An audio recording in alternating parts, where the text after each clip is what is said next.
اسلام دین اعتدال ہے اور زندگی کے ہر شعبہ میں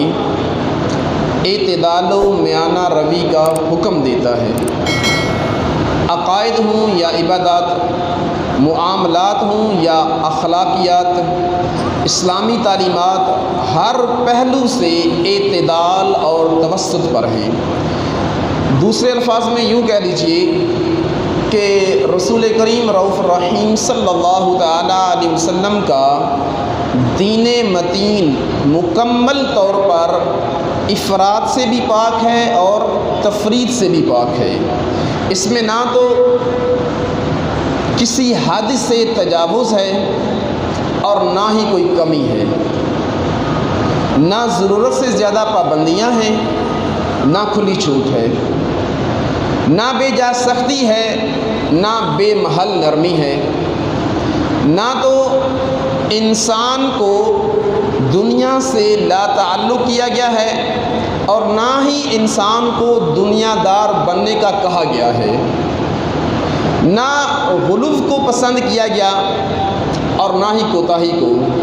یعنی اسلام ایسا سیدھا اور اعتدال والا رستہ ہے کہ جس پر چلنے والا بھٹکنے سے مکمل طور پر محفوظ رہتا ہے اور دنیا اور آخرت میں کامیابی پاتا ہے۔ چنانچہ اللہ پاک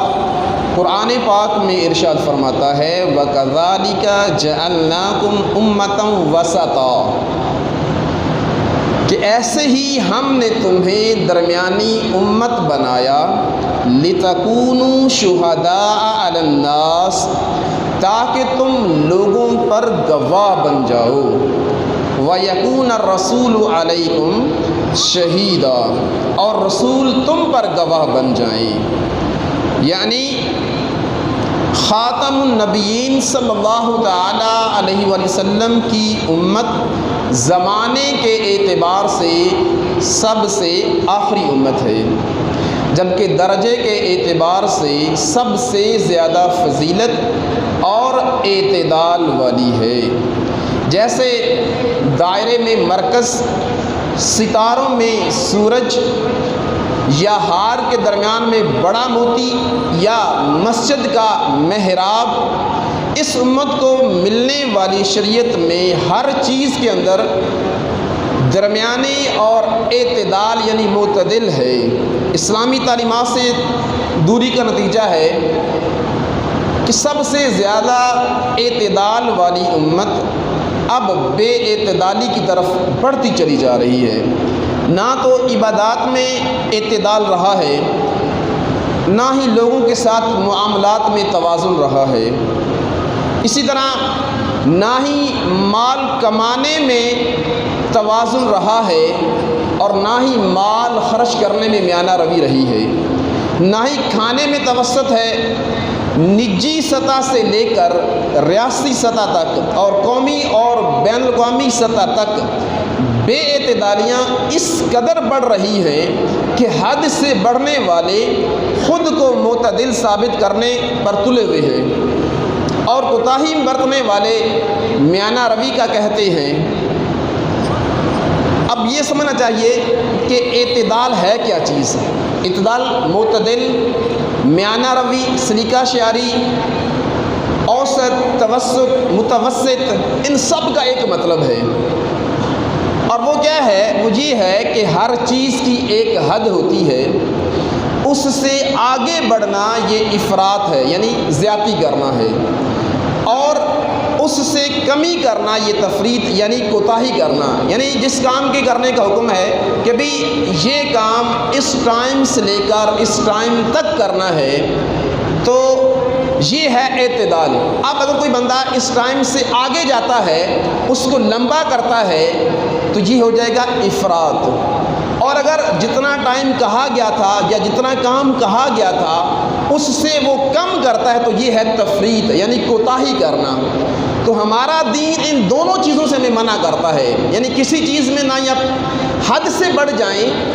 اور اسی طرح نہ ہی جس کام کے کرنے کا حکم دیا گیا ہے اس کے اندر کوتاہی کریں۔ ان دونوں چیزوں سے منع کیا گیا ہے،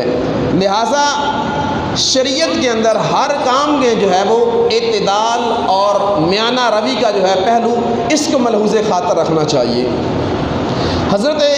جابر بن عبداللہ رضی اللہ تعالی عنہ یہ صحابی رسول ہیں اور اللہ کے رسول کے ساتھ ان کا بڑا وقت گزرا ہے۔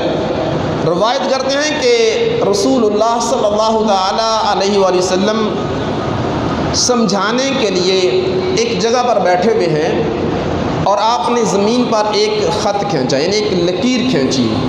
ھذا سبیل اللہ، ارشاد فرمایا یہ اللہ کا راستہ ہے۔ پھر اس لکیر پر کچھ اور لکیریں پھیری، کچھ ایسے کر کے، کچھ ایسے کر کے، کچھ ایسے کر کے، کچھ ایسے کر کے بہت ساری لکیریں کھینچی۔ وَهَٰذِهِ سُبُلٌ عَلَىٰ كُلِّ سَبِيلٍ مِّنْهَا شَيْطَانٌ يَدْعُو إِلَيْهِ۔ یہ ساری لکیریں کھینچنے کے بعد ارشاد فرمایا کہ یہ سارے کے سارے راستوں کی جو مثال ہے وہ گمراہ فرقوں کی مثال ہے۔ وَهَٰذِهِ سُبُلٌ عَلَىٰ كُلِّ سَبِيلٍ مِّنْهَا شَيْطَانٌ، یعنی یہ جتنے بھی راستے ہیں ہر راستے کے آغاز میں، ہر راستے کے شروع میں شیطان بیٹھا ہوا ہے۔ یدعو الیہ، اور وہ ہر راستے پر بیٹھا ہوا شیطان اپنی طرف سے بلا رہا ہے، اپنی طرف سے دعوت دے رہا ہے۔ پھر میرے آقا نے آگے پھر یہ آیت کریمہ پڑھی، وَأَنَّ هَٰذَا صِرَاطِي مُسْتَقِيمًا فَاتَّبِعُوهُ وَلَا تَتَّبِعُوا السُّبُلَ فَتَفَرَّقَ بِكُمْ عَنْ سَبِيلِهِ